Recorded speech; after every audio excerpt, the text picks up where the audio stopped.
යේසු පිහිටයි. ක්‍රිස්තුන් වහන්සේ හමු වූ විට සිදුවන්නේ කුමක්ද?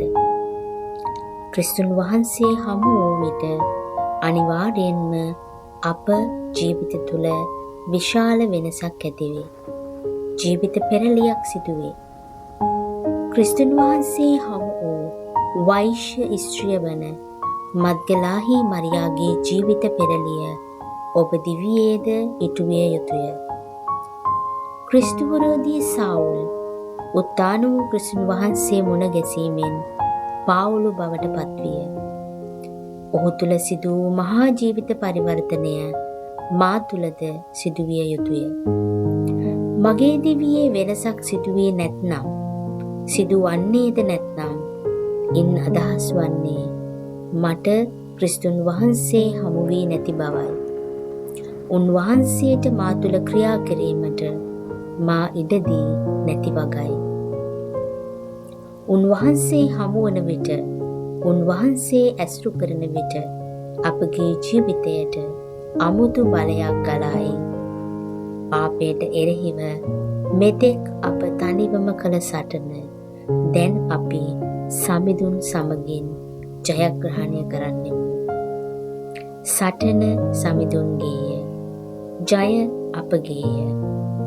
අපගේ ඇල්මැරුණු පියලි ගතිය නැති වී අපි පූර්ණ ජීවයක් ලබන්නෙමු. මන්ද ක්‍රිස්තුන් වහන්සේ අප තුළට පැමිණෙන්නේ ඒ සඳහාය. ජොහාන් 10 වෙනි පරිච්ඡේදයේ 10 වෙනි වගන්තියේ සඳහන් පරිදි මා පැමිණියේ ඔවුන් හට ජීවනය ලැබෙන පිණිසය. එය සපුරාම ලැබෙන පිණිසය. එවිට අපගේ සාමය, සතුට, ප්‍රීතිය සම්පූර්ණ වේ. එවිට අප බලය තුල, කාමය තුල, ධනය තුල, පුජ්‍යලයන් තුල, වස්තු සම්පත් තුල, විලාසිතා තුල, තත්වය, තාන්න මාන්න තුල ප්‍රීතිය, සතුට සොයන්නේ නැත. සැබෑ විමුක්තිය, ප්‍රීතිය, සතුට ඇත්තේ සමිඳුන් තුල පමණක් බව අපි එවිට තේරුම් ගන්නෙමු.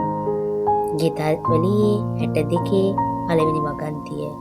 මගේ සිතට සහනය ඇත්තේ දෙවිඳුන් තුල පමණි. ගීතවලියේ 63 පළවෙනි වගන්තිය. දෙවිඳුනි, මාගේ දෙවිඳුනි, දැඩි ආශාවෙන් මම ඔබ සොයන්නේ. මාහද ඊතා ගිජු ලෙස ඔබ කෙරෙහි පිපාසයෙන් පෙළෙන්නේය. වියල්බිම ජලයට පිපාස වන පරිදි මම ඊතා ආශාවෙන් ඔබ වෙත ඇදී යන්නෙමි. ගීතවලිය 42 පළවෙනි වගන්තිය. දෙවියනි, මුවා සිසිල් දිය දහරට ලොල් වනසේ මම ඔබ කෙරෙහි පිපාසයෙන් පසු වෙමි. ස්වාමීනි, මාගේ හදවත ඔබ වහන්සේ මවා ඇත්තේ ඔබ වහන්සේ උදෙසාය. ඔබ වහන්සේ තුල සැතපෙන තෙක් එයට ස්පාසුවක් නොමැත්තේය. සුදු අගුස්තුවනි මුනිතුමා එසේ පවසා ඇත.